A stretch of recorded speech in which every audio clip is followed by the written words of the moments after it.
Social media پہ ایک بات آتی ہے، واٹس ایپ پہ ایک میسج آتا ہے، ہم اس کی کوئی تحقیق نہیں کرتے، ہم اس کو فوری طور پر آگے منتقل کرنا شروع کر دیتے ہیں، اور سکینڈلز بنانا، مشہور لوگوں کے سکینڈلز بنانا آج ایک بہت بڑا پروفیشن بن چکا ہے۔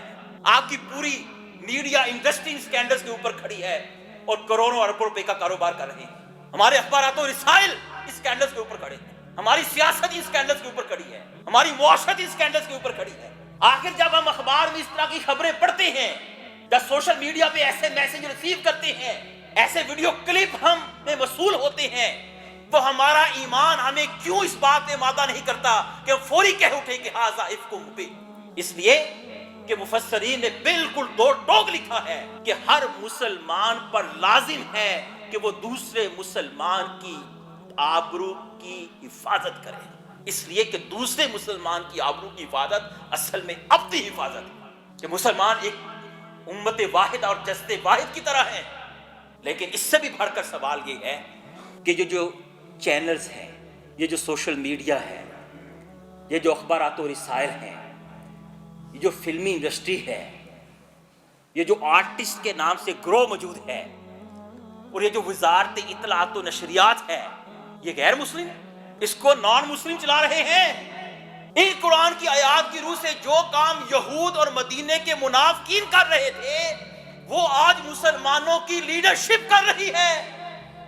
تو بھائی کہاں کھڑے ہو؟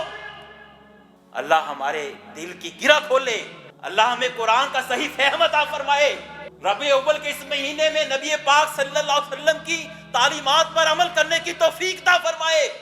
یہ ان تعلیمات سے دوری ہے کہ روزانہ اخباروں میں معصوم بچوں کے ساتھ جنسی بدفعلی کے کیس رجسٹر ہو کے ہمارے سامنے آتے ہیں۔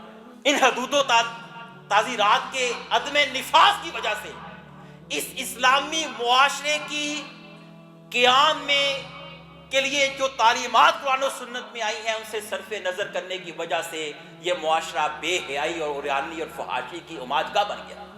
ہم پھر کہتے ہیں کہ یہ قانون بنانے سے یہ ہو جائے گا، یہ چوک میں پھانسی دینے سے یہ ہو جائے گا، یہ دو بندوں کو ٹانگنے سے یہ ہو جائے گا۔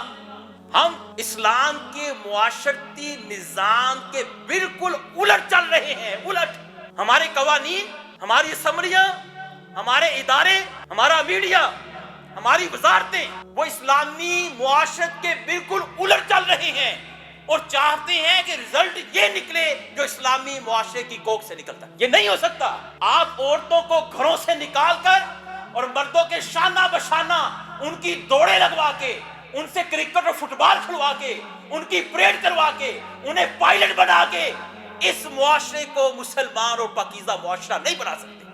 یار مسجد سے زیادہ کس جگہ کی حرمت ہوگی؟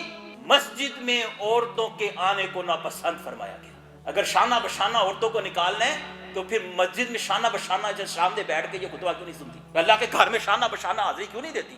اصل مسئلہ یہ ہے کہ ہماری لیڈرشپ مغربی تہذیب سے مرعوب ہے، یہ اسلام کو جانتے ہی نہیں ہیں، اور یہ خواتین کو گھروں سے نکال کر اور بازار اور اسمبلیوں کی زینت بنا کے امریکہ اور یورپ سے عزت کے سرٹیفکیٹ حاصل کرنا چاہتے ہیں، اور نہیں جانتے کہ ذلت کے تماچے بدلے میں ان کے منہ پہ اللہ دے مارے گا۔